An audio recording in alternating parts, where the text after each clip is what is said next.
Welcome to Fairy Tale Flip episode 21. Is that right? I I think so. Um this is Fairy Tale Flip. I am Vanessa Y. Rogers. I host a podcast called Fabric of Folklore, and Donna Lee Fields is my co-host, and she has a website called Scaffolding Magic that is for educators, and we come together once a month and we dive into fairy tales. However, this month we are diving into mythology, a Finnish tale from the epic Kalevala, which is a significant literary story from Finland called Louhi Steals the Sun, Moon, and Fire.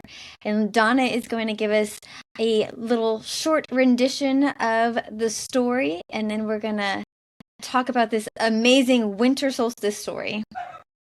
Yeah, this is a big one, Vanessa. I called Vanessa a few minutes ago and said, oh my goodness, this is a huge mouthful we've taken on because Louhi, which is this really interesting witch, is part of this epic poem that's now one of the most important pieces of literature in the Finnish culture. And the Finnish culture, we're going to go into it, has not existed as long as we think it has. It's really only been about 100 years or more because it was invaded by different other people, other cultures and stuff. So Louhi, hopefully, Vanessa, is that what you discovered? Is that the pronunciation, Louhi? Yeah, like Low, low, he. That's how I've been pronouncing it.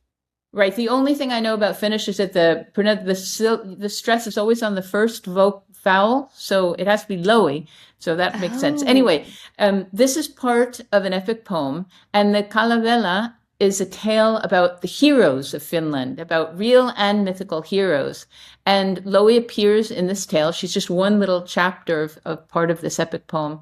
And the Kalevala is this, I think it's maybe 1,000 or more pages. It's a poem, and we can compare that to Homer's The Odyssey. In any case, it talks about up to the arrival of Christianity and the departure of magic, which is very sad. I'm sure, Vanessa, you feel that way too.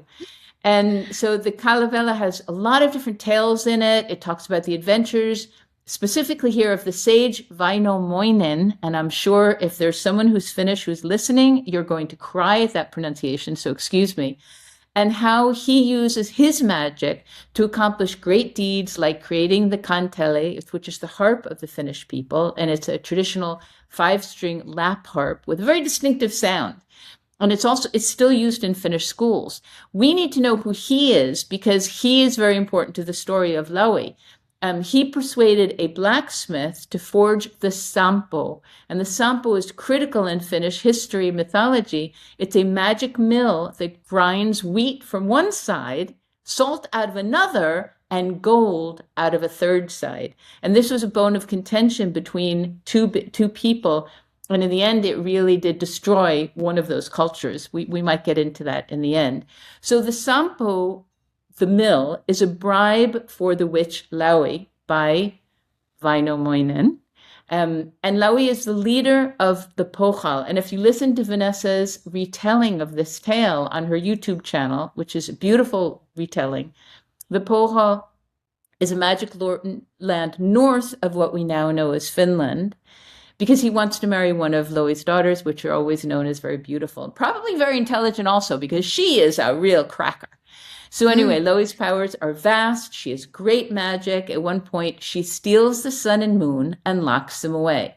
And the tale goes into a little more detail. Vanessa's going to fill in anything I haven't said, but what we want to know is why and what does all that mean? Okay? So I've been pronouncing it Hoyola. For the magical realm of the north. How did you pronounce it? Pohjol. But that might be a little bit of a Spanish pronunciation, and you're right, because it's Pojol. They do pronounce the J as a J. Okay. Oh, okay. So when I looked it up, it looked like it was pronounced as a Y. So I've been pronouncing it with a Y sound. I think that's correct. Yeah. Okay. Yes. And so the only elements that I would... So they also she steals fire as well, but we'll talk about that. So where do we want to start? I always like to start with geography because I feel like it helps to ground us and so we have a better understanding of where we are. Is that okay with you? I think that's really important in the story, because why is it so important that she steals the sun and the moon? It's heat and light that she's stealing. And why is it so important? It's very important for where we are geographically located in the story. So please go ahead. Yeah, so Finland is located in Northern Europe. It is very cold. The mean yearly temperature in the north is 27 degrees Fahrenheit. The capital city, Helsingfors? Helsinki. Helsinki. Yeah. Oh, of course. Um, I was just trying to read it, and wow, that's really different pronunciation than it looks like. Okay. The mean temperature of Helsinki is 38 degrees Fahrenheit. And even in the southern districts of Finland, there's 7 months of winter. In the northern realms of Finland, they lose the sun for 1 to 2 months, depending on how high up, how north they are. And so this story is really relevant to the people of Finland because this is a reality that they experience every winter. The sun disappears for an extended amount of time, and it's the story is of basically, will the light return? Will the sun ever return? Is the sun promised? And so I think, living in these places prior to having knowledge of the science of why the sun would disappear would be incredibly frightening. I cannot not imagine living in a place where the sun just disappears and then you wonder, will it come back? Will we ever see the sun again? I mean, even I live in the South, and sometimes I'm just like, oh my gosh, how much longer are we gonna have to endure this cold? And it's not cold, like we're all gearing up because we're about to get some ice.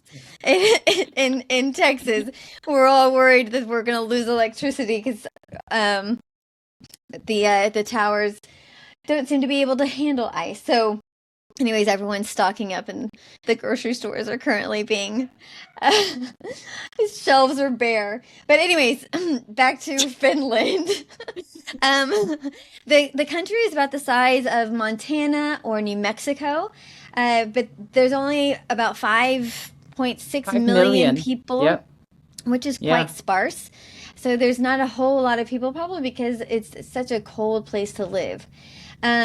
The people of Finland, they believe, have been living there for 9 to 10,000 years. They believe people began inhabiting shortly after the Ice Age. And the religion prior to the conversion to Christianity was strongly animistic.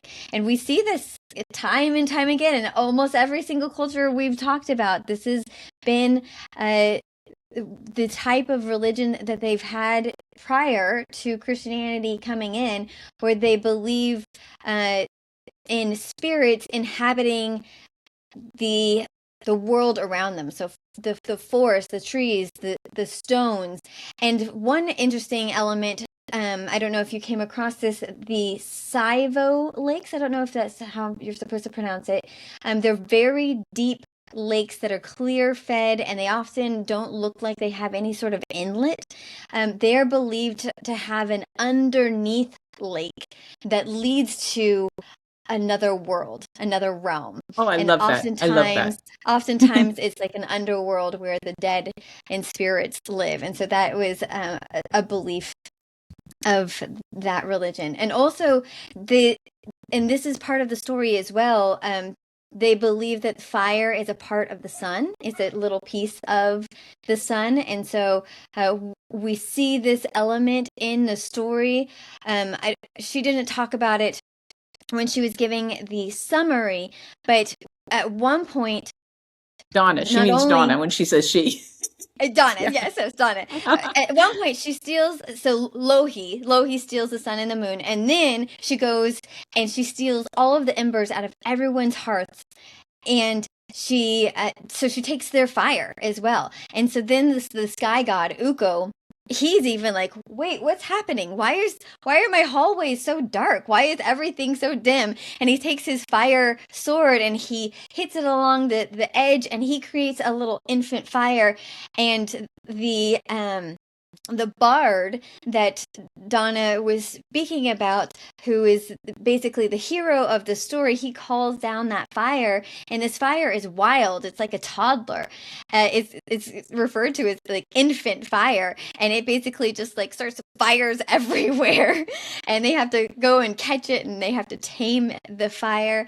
But this is a part of their belief system that the fire was a part of the sun. And so having that fire in your hearth, in your home, is like having a piece of the sun in your house. Okay, so Vanessa, that's really interesting. I wanted to make a comment about just that part where it says she stole the fire from the hearse and left all their homes cold and cheerless. Now, did that remind you of any of our children's stories today, by any chance? Okay, stealing fire. Okay, I thought immediately of the Grinch who stole Christmas, who goes around and takes every single piece of Christmas, the fire, the wood, every single ember from all the little houses. And this was what I thought we were going to do in the beginning. If you remember, I thought we were going to talk about paganism, and we were going to present some stories about how the church has actually manipulated a lot of the traditions and the myths and the lore of pagan beliefs into what is now known as Christianity. Now, The Grinch Who Stole Christmas, you could say it's a Christian tale. It was published in 1957. But the point is that there's so many elements of pagan stories that are now sort of borrowed, or placed into Christian Christmas thinking. So anyway, I thought that was a really fun. That's a really great connection. It is very much like the Grinch, who just goes in and steals every last piece of Christmas out of people's homes. Right. She's basically doing the same thing, right? She's stealing their warmth. She's stealing their joy. She's creating a sense of cheerlessness in their homes. And so yeah, that's a great parallel. Yeah, although I have to say, towards the end, Vanessa, I am going to refute the idea that she's stealing all these things and she's creating all this, like darkness and negativity, because there is a positive side to her. As you know, that I always find the positive side of the witch. So we'll get to that later. And I cannot wait to hear. Your rendition of Louhi. Right. Okay. So the history, I'm just going to go into a very short element that you mentioned already. So Finland was basically ruled by Sweden for 600 years. And it's a great point of contention in Finland. The Finnish language was really repressed. The Swedish language was was forced to people, and it was the language of the elite, and anyone who was anyone spoke Swedish. At one point during the Napoleonic Wars, Sweden is lost to Russia, and so Russia gains control for nearly 100 years, from 1809 to 1917, and this is the time period that the Kalevala is recorded, and it becomes incredibly important in the independence and the push towards independence for the Finnish people. This work of literary collections of these ruins, and so this I guess this movement is really spurred on by this collection of stories and poetry that creates the mindset that the Finnish people should have their own autonomy and they should be able to rule themselves. And so they are able to get their independence in 1917 at the start of World War I. No, that's beautiful. And it's really important to know also that I used to go to Finland a lot. I loved Finland. I wanted to live in Finland, and somehow I came to Mexico. guess the universe was saying, you're not going to do really well up there. It is cold. It is cold. Anyway, I think Finland is magical, just the whole thing. You don't have to go to Pujol, up the land in the north, to find magic. The whole country is magical. What I just wanted to say is that the Swedes and the Russians still have a huge impact on the Finns. And one of the reasons why the Kalevala is so important to them is because we all know, and for different cultures, when you get your identity back, or when you get it for the first time, you hold on to it vigorously, viscerally. So the people, I used to go to Oulu, which is on the very easternmost side of Finland, and it shares a border with Sweden. And so everybody on that side, pretty much everybody is bilingual, Finnish, and Swedish. And on the other side, people are very aware of the Russians. There isn't, people are not bilingual in Russian, not necessarily. It's not taught in the schools. There's a lot of mistrust there. And today there's a lot of, I wouldn't say fear, because I don't like that word, but they're very cautious because it's so close that the Russians could and may come back, decide that they want Finn back. Finland. Yeah, and they do share a territory. That, what is it pronounced? Are we talking about the water, the body of water, or no? Karelia is a piece of land that was divided between Finland and Russia. And I don't know the history behind that, but that piece of land has been divided between the two countries. There's always that thing hanging over them. So when I started teaching there, one of the teachers, one of the principals, the directors, asked me to read the Kalevala. It was very important to her that I read it. She wanted to make sure that I knew about the history of Finland. So you're pronouncing it different than I'm pronouncing it. I'm pronouncing it Kalevala, and you're saying Kalevala? You're absolutely right, because I just said the stress is always on the first vowel. So you're absolutely right. The Kalevala. Okay. Yeah. Kalevala. Okay, Yeah. So let's talk about the Kalevala a little bit more. It's associated with Elias Lunrut. I believe, all of these pronunciations are, we're not finished, so we apologize in advance. We're trying our best. I looked up how to pronounce these things, but I've never lived in Finland or even visited, but I would like to one day when it's warm. You'd love it. I don't want to go when it's cold.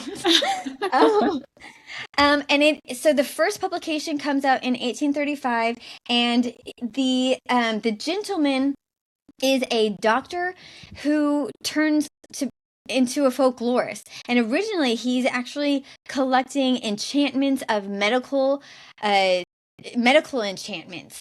And his first publication is just about the folk healing remedies, and then he begins collecting the ruins from the countryside. And then there's another doctor as well that is also attributed with starting this collection. His name is Zacharias Tobilius, and he first publishes in 1822, but he spends the last 11 years in his bed, and so he basically has everyone come to him, and he has all of these merchants and fishermen and countryside people come to his bed, and they recite their poetry, and he's collecting it from his bed, and then he publishes it, and then Lunrut is the one who takes up the torch and continues his collections. And the stories are printed in the 1800s, like I was saying before, but they believe that the stories could be as old as 3,000 years old. They're just incredibly old. They could even be older than that, but it's hard for them to trace, exactly. Okay, so just to add a couple of little more facts there. Elias, he wrote the book, Elias Lönnrot, hopefully that's the pronunciation of his name. He wrote it from the traditional rune songs of the Finnish, but he really was very selective on what he chose to include in the Kalevala. And again, it's always what we're looking for. I'm looking for both two sides of any character development. And you need to really do a little bit of searching because she's usually portrayed, Lowry, the witch we're talking about. The witch. Yeah. The sorceress. Yeah, she's usually a very negative portrayal, especially in his rendition of the story of the epic poem. But if you look deeper, you'll find that she actually could be considered a heroine. Okay, very tangent. Vanessa, I've got to send you this link. I was just looking at this woman who I used to teach the Odyssey, and so I found a translation that I thought was pretty decent, pretty readable, pretty digestible. But there was always something that bothered me, and I wasn't really sure what it was. And I realized that when I found that there's a woman who translated recently, she looked at Penelope, the female protagonist. She looked at Homer himself and his really dubious choices. So I'm going into this because it depends on how you look at the characters. It depends what gender you are. It depends how empathetic you are as a translator, as a reteller of stories. You know this, you're a storyteller. You're going to bring to the highlight what you think is important and how you think it's important, depending who you are. And so with Louhi, she is portrayed as a negative witch because that's how people usually like to think of witches, but you can see her from another side. And he chose to portray her as negatively. And so hopefully before we finish, I might be able to convince you that there's a positive side to her. Yeah, and I think that, you know, in today's modern retellings, there's a lot of retellings based off of like the villain, and I think that that's really important to consider. And I think in this story in particular, because she is just kind of a compound of evil composites, but it's really from the hero's perspective. And I'm just calling him the bard because I wasn't sure how to pronounce his name, the magical bard who sings things into creations. But how did you pronounce his name? Are we talking about Elias Lonrot? No. The bard, the one who sings things. Homer? No. For goodness. You want me to say that again? And if I You said it so nicely. It was so beautiful. Vainamoinen. Boy, okay. Yes. And so the story is entirely from his perspective, but it would be really fascinating to see what the story would look like from her perspective. I would love a retelling from that perspective. Right, but it is. I would like to say Go ahead, sorry, Vanessa. This story has such a strong influence, not just across Finland, but even across the world. J.R. Tolkien was said to have been highly influenced from this epic, and Max Miller and Jacob Grimm both spoke highly about this epic being one of the world's best collection of stories. So although we're kind of poo-pooing on this collection in some ways, this is an incredible work that is we're really grateful was collected, even if there are there are perspective issues. Right. And the Finnish are known to be sort of unassuming people. They're they're introverts in general, and they would admit that as well. And so their mythology doesn't come to the forefront most of the time. And so Tolkien finding it and taking certain elements out of it is quite an honor. But also he knew that nobody was going to really identify it in the moment because nobody really is familiar. Not many people are familiar with Finnish mythology. And what I wanted to say about Vainamoinen, the bard who tells the story, is it's really important that you just said that, because he saves her, but he also becomes her enemy, and so it's going to be very tainted, his view of what's going on. He stole the sampo that he made for her. He tried to steal it back, and so he became her enemy. And she actually, this is one of the ways that she is a heroine, she saved the Finnish people from him, from his sort of narcissistic control over what he wanted everything to look. The Sampo gave an incredible wealth, unlimited wealth, and that is never good for any population or person. So she was one of the reasons she might have stolen the sun and the moon and the fire is to tap down the greed of the entire population. Why don't we go there? How about if we go there? Okay. Yeah. Okay. I want to hear this because that was not my interpretation of the story. So I want to hear this. All right, so let's start there. Let's talk about what's her name first of all, because okay, so let's start there. Let's It talk about means what her name means, and then we'll okay. go on from there. Okay. So it's derived from the word Lovi. I don't know how to pronounce it. Lovi, and it means a crack or a gap in the earth. So she literally means an entrance to another world. And she is the ruler of the magical realm of Pohjola, which is the northern realm, and is not really of our world, although you can travel there, I guess, with magical elements. Okay, so that's really important to me because she is actually an instigator of transformation. You come into this gap. Her name literally means a gap. And so when you're interacting with her, you are going to have some sort of transformation, either negative or positive. You can decide which one it's going to be. She steals the sun and the moon. Why does she steal the sun and the moon, Vanessa? In your story, what do you say in your retelling So of she it? steals the sun and the moon. Okay, so there's a whole battle scene that happens prior to our story. So basically, there is a contract that is made between the blacksmith, the bard, and Louhi. And she requests the Sampo to be created. And so the blacksmith creates the Sampo.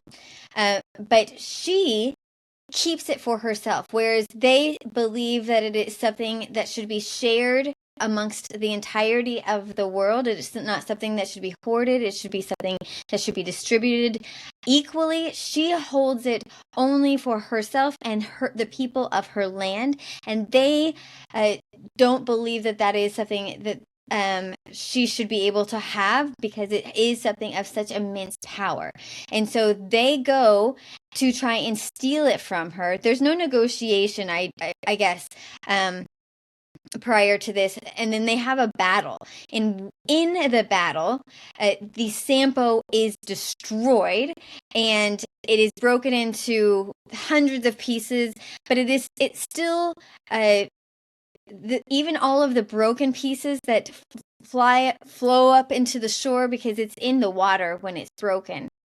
It gives wealth more equally distributed amongst the world. And so even its destruction doesn't destroy the abundance that it gives, but it prevents people from hoarding that wealth to themselves.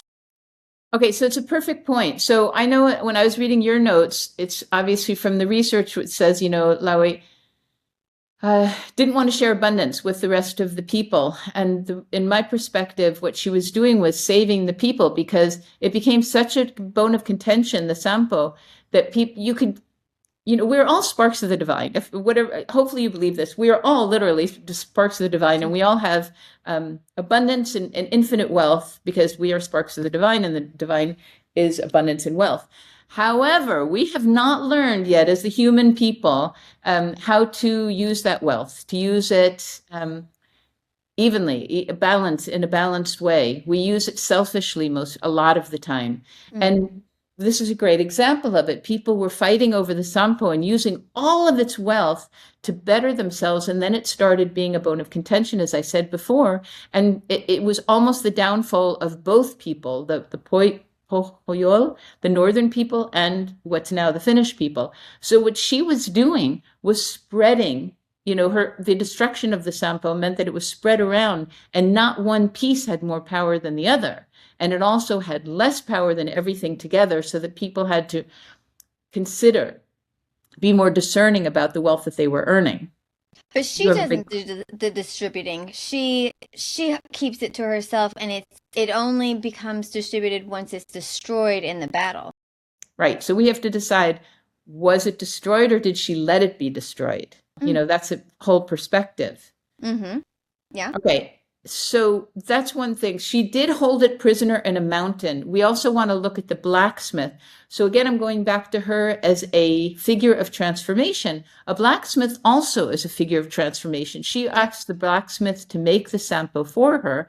And the blacksmith is symbolism of blacksmith is spiritual growth. It's using fire, which is a mystical element in itself. A blacksmith is usually known as a symbol of creation and strength, and also societal innovation. So a blacksmith could be seen as the bringer of order to chaos. In other words, she deliberately asked a blacksmith to make the sampo. She's a figure of transformation asking another figure of transformation to help the society, but it got out of control, and that's where the battle began. How does that sound? Yeah, that's a really interesting perspective. All right, and then we have I do want so to where are we? mention, so we're talking about Louhi and the perspective of changing the perspective. There is something that is interesting. So, and this is a point of contention with scholars, because Lunrut kind of merges two individual females together, Louhi, and then there's another woman called Loviatar, and in the story, in the Kalevala, they are one and the same, but some people argue that they should actually be two separate women.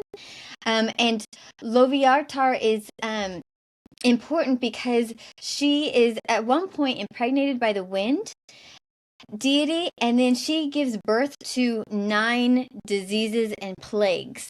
And at one point in the story, we didn't really talk about it, but during the time of darkness, plagues start to run rampant through the Finnish people, but because she's impregnated by the wind deity, she is referred to repeatedly as a harlot, which, people, a lot of times when people want to put women down, this is a common way that they refer to women.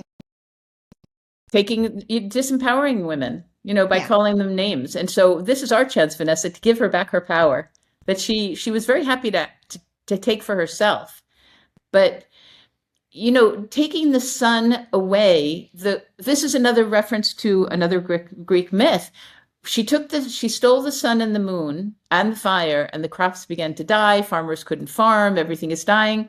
It's like the Greek myth with Demeter and Persephone. Yes, I immediately thought that too. Okay. So these are recurring themes, which I love. But again, do we say Demeter was evil? Actually, we don't, which is really interesting. No. In Greek myths, we never considered Demeter to be evil. And yet she's a grieving mother. Thank you. She's a grieving mother. She did it on purpose. So could we see that there was some purpose behind what Louhi was doing also? Mm-hmm. And I'm going to go back to this different translation of Homer by this woman. I've got to find out her name. I'm so sorry. Apologies to the author because she's incredible. We say Persephone in Homer, waiting 20 years was crazy, waiting for her husband 20 years. But Penelope. She was Penelope, thank you. Yes. But she was actually genius in keeping these suitors at bay for 20 years. Yes. There's another thing, because you brought up the word harlot, that term. There were her maidservants that were, in the male translations, they were always lovers of the suitors. They were always willingly giving their body to the suitors and having fun with them.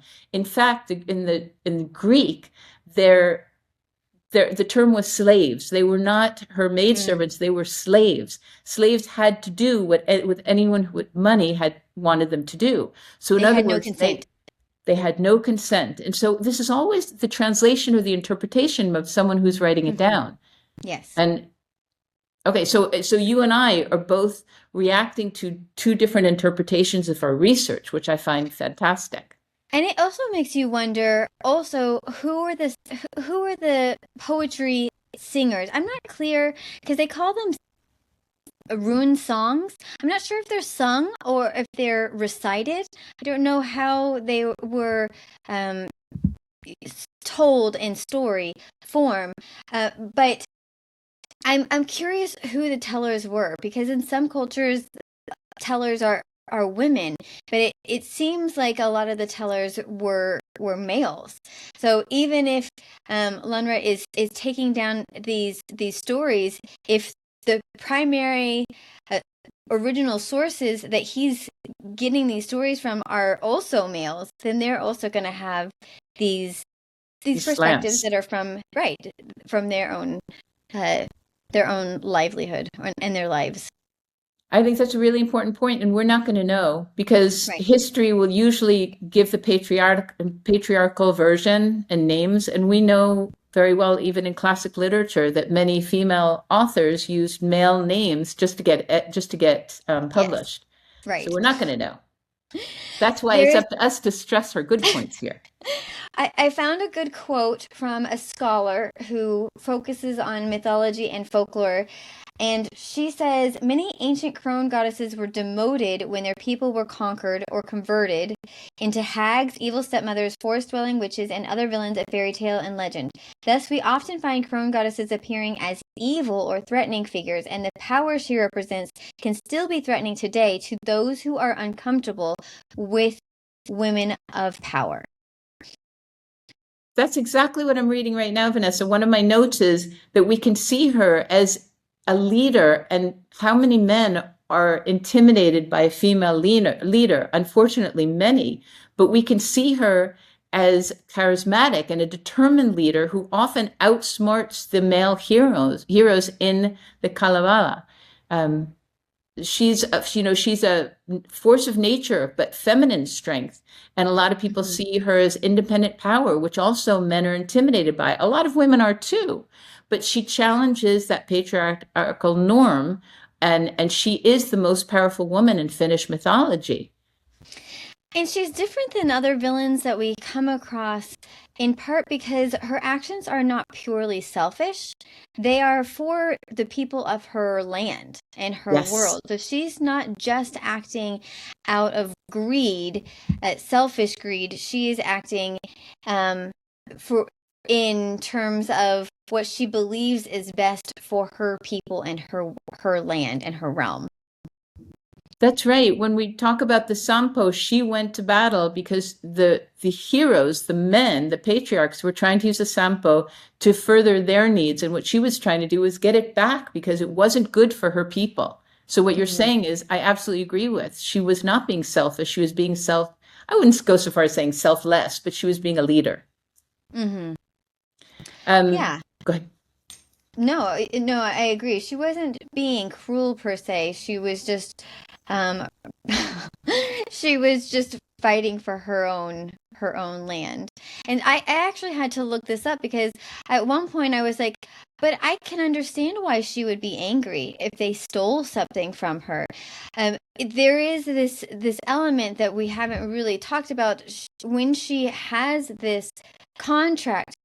She fulfills the contract, but she doesn't really create a reciprocity. She doesn't create a relationship with the people of her contract. So she marries off her daughter in the contract, I believe, to the blacksmith. I think that is part of the deal. He creates the Sampo, and she marries off her daughter to the blacksmith. Right. But at one point she tries to back out of it. So it seems like she's not really interested in having a relationship, which is what these alliances are intended to do. And so that's part of where it's perceived that she is villainous, because she's not willing to have these relationships with the other world, the Kalevala, the land of the normal people. Right, who are now the Finnish people. Yeah, again, it's she made a pact with the blacksmith, and then the other heroes got involved and took advantage of the contract, and so she backpedaled, but for very good reason.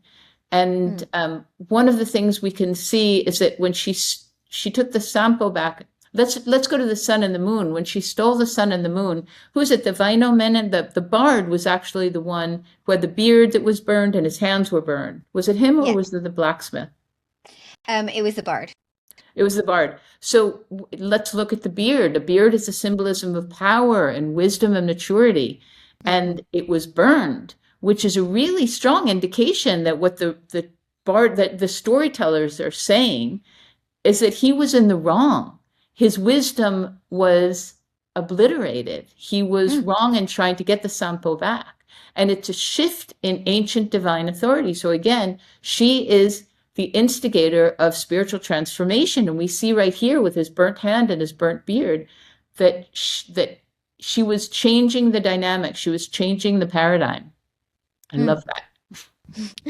So let's talk a little bit about the themes of the story, because I think they're really important. And I kept making references to what's happening in our world. And one of the ones that we've talked about several times is circulation versus hoarding.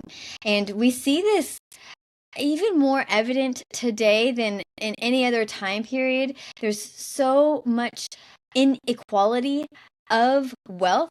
The wealthy have so much more wealth than the rest of the people of the world, and they continuously want to hoard that wealth. And so when I was reading what are they going to do? How could they cannot spend that in one lifetime? Yeah, how? Why do they need more wealth than they already have? Right. And so this is a theme of this story of someone in this the original telling. Louhi is the one who is hoarding the wealth, and the heroes of Kalevala are the ones who are being depicted as kind of the Robin Hoods, right? They're wanting to steal the Sampo, but for redistribution. They're wanting it in order to provide it to the world. But this contrast between abundance and power, and how those who have the abundance hold all of the power, they monopolize the power, I think is super relevant to what is happening in our world today. Yeah, I love that. And as you're speaking, I realize that that's they're focused on the Sampo, and she steals the sun, she steals the light, she steals the heat and keeps it to herself, which means that she is putting everyone else in the darkness and shadow. Yeah. And shadow is about introspection. Shadow is a moment when you need to go inside and think, I don't see anything outside. There's no heat. There's no light. What is there inside of me? She's literally giving her people the opportunity to become more introspective and more knowledgeable about who they are. Whereas what they're doing is simply focusing on wealth. I know you're laughing because, of course, it's a completely different side of it, right? I love how you're able to turn these stories like this. It's a great skill that you have. I believe it, though. I mean, I believe what I'm saying. I mean, yes, but it's really it's just very imaginative that you're able to take these stories and turn them like this. I really like that you're able to do that. Well, thank you. But I mean, it's just, Vanessa, it's how I see the world as well. When you're saying that she is now blamed for creating how many diseases in the world after 9. She takes the sun? Her daughters, 9. She has nine daughters of petulance and plagues. Oh my goodness. Okay, so again, it's all a perspective. So I am now reading this book called The Anatomy of the Spirit, and it's all about how our bodies, and I believe this for most of my life anyway, our bodies manifest what our emotions are doing to us inside. Illnesses are really just our body telling us there's something you need to focus on. You either need to become more introspective, you need to be more kind, you need to stop, you need to forgive someone, et cetera, et cetera. We need to change our emotions, and our physical ailments, if we have them, will change as well. And so when she says, 9 diseases came to the planet, when I say disease, dis-ease, unease, It all depends how you look at it. A disease can be the best thing that has ever happened to you if you take it. I know you're going to laugh, but I really like this. A disease can be the best thing that happens to you if you go in and find out where it came from. And then you can heal yourself from it. So she is my hero. She's my heroine. I love that. But it's interesting, because when we first were discussing whether or not to do this story, you originally didn't want to do this story because you didn't see the complexities in her to I start. didn't. Yeah. What made you change your mind?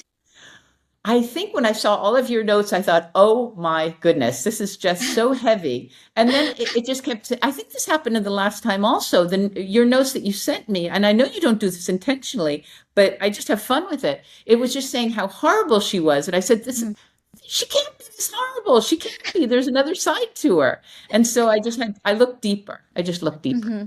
Well, I love that. I love that. Okay, and so obviously there's a lot of symbology and themes around the winter solstice, which is really what I was interested in exploring, because there's not a ton of tales that talk about the winter solstice. There are more that now that I started doing this research, I found a few more. But I really like this story because there's this fear that the light will never return. And if the light never returns, all life on Earth perishes. And I just can't imagine living in a time period when this was a true fear. This is kind of the emotional core of midwinter. This story really personifies the fear that went along with what happens during the wintertime. Yeah, and I'm wondering, because we don't live in the far north, I'm wondering if there are more myths than we think there are about the winter solstice. Yeah. Because it is a scary time, and the only way to get through it is to to sit by a fire and tell stories about the sun. Now we have technology, and I look at reels sometimes. My one big vice is looking at reels on Facebook. I'm sorry to admit that, but it's true. And one of the reels that comes up is, for instance, in the Slavic countries, you have parents who have flashlights they put on their children's heads, take them outside, and go spend as much time during the day outside as they can, even though it's completely dark. They have the flashlights. So in other words, it's a way of showing them that life goes on, even though the sun is not there. It's very challenging, though. It'd be very challenging for most people. Yeah. One of the themes I came across is the yearly arc: descent, trial, and return. The light is stolen when the days shrink and people enter a time of not enough light and not enough warmth or certainty. And then there's the trials and quests. The heroes heal plagues, chase wildfire, face northern dangers, forge keys, and mirroring the work of patience and the mutual aid needed to survive in the winter. And then there's the return. The real sun and moon are released. The world brightens once more, and this matches the solstice hinge, where the days stop shortening and very slowly life returns to brightness. But Vanessa, you're leading right into why we always have light in the winter holidays, even in Texas, where it's not going to be dark for very long. It's much longer in Christmas than it is in the summer. We have light. You have Christmas lights. You have Hanukkah lights. You have what are the light everywhere. I see malls. Sorry, Yule logs. Yule logs. You go to the mall in Florida. In the middle of the day when it's you're sweating because it's so hot, and yet there are lights everywhere because it's to remind us that even though it's winter, light's coming back. So it's just become a tradition now, but it was for a really important reason, to remind you the light will come back. And prior to electricity, even where we live in the South, it would have been very important here as well. I mean, now that we have electricity, it kind of changes everything. We have the ability to have light all day long, 24/7. But, prior to that time period, the candles and the Yule log, having that cosmic light in our own homes would have been incredibly important. And we still continue with that tradition because it brings beauty and joy and cheerfulness into our lives when sometimes the winter makes us feel sad and dark. Right, because again, it's a global culture. We're not taught, there are little pockets of people who are, we're not taught to sort of embrace the shadow. We're not taught to embrace the darkness because shadows are about going inside. It's our hidden aspects of ourselves. And most of us don't want to know. When we do, we become fuller people.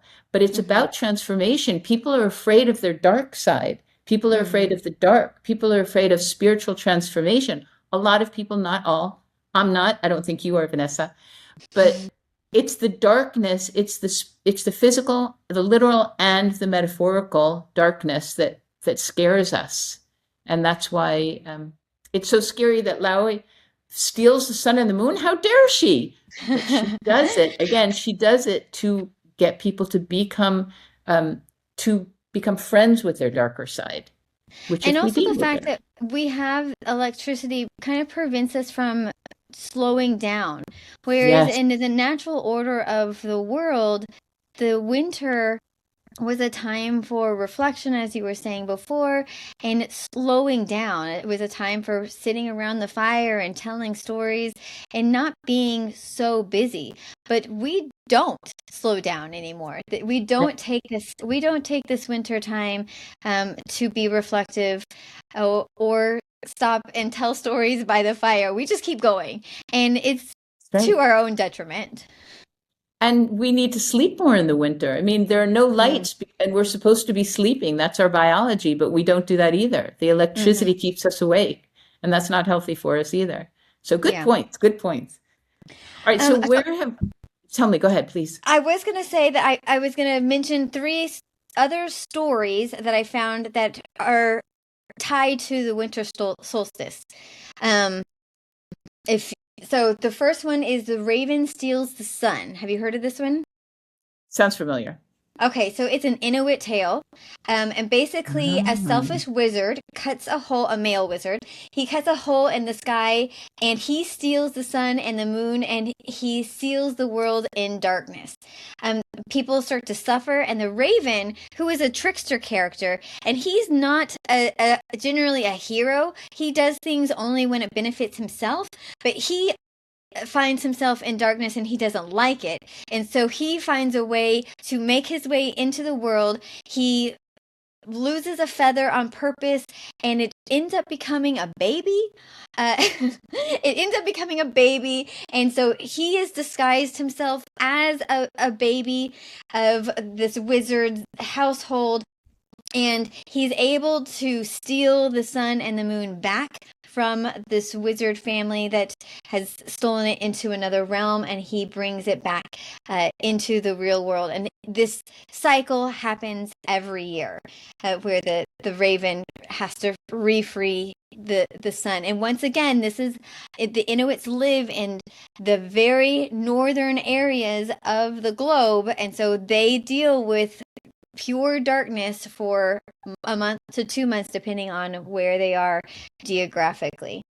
Okay, and just one point. You said wizard. He's called a wizard in the story. A wizard is usually has a positive connotation. He's not called a sorcerer. He's not called a warlock. He's not called a necromancer. He's called a wizard. So right there, we have a man who is given more credit for his evil deeds than the witch does. Very true. What a good point. Thank you. Okay. What is the other story? Maui snares the sun. And actually, when I was talking to my daughter about this story, she asked me, is the story about Maui? So I don't wonder if she heard a story about Maui that I didn't know about, because this was news to me. I had not told her this story, so maybe she learned this in school.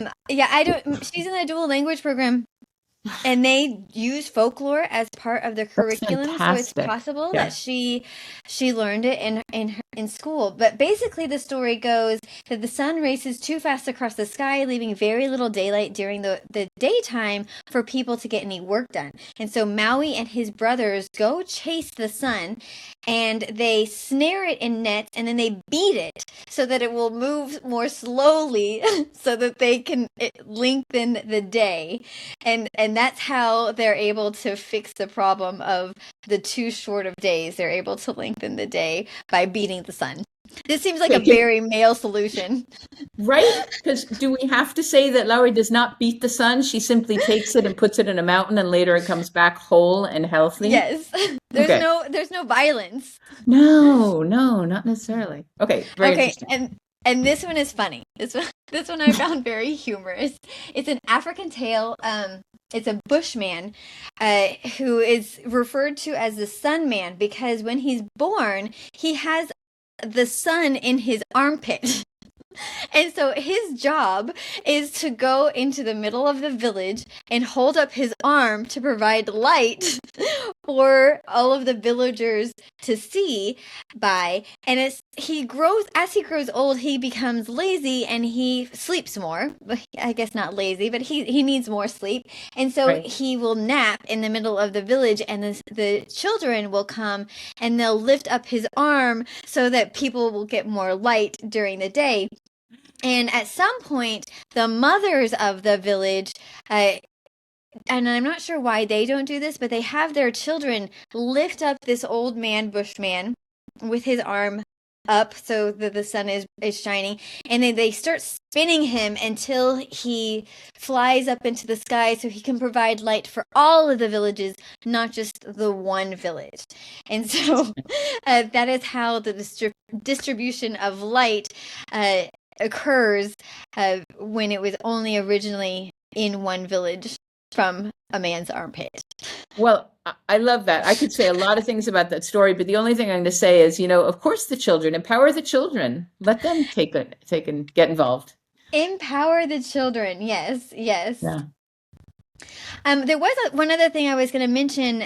There is a controversy around Pohjola, the mythic northern realm, because there are elements of racism when referring to Pohjola, because people think of it as the land of the Sami, and the Sami are the nomadic people of Finland. They would herd reindeers.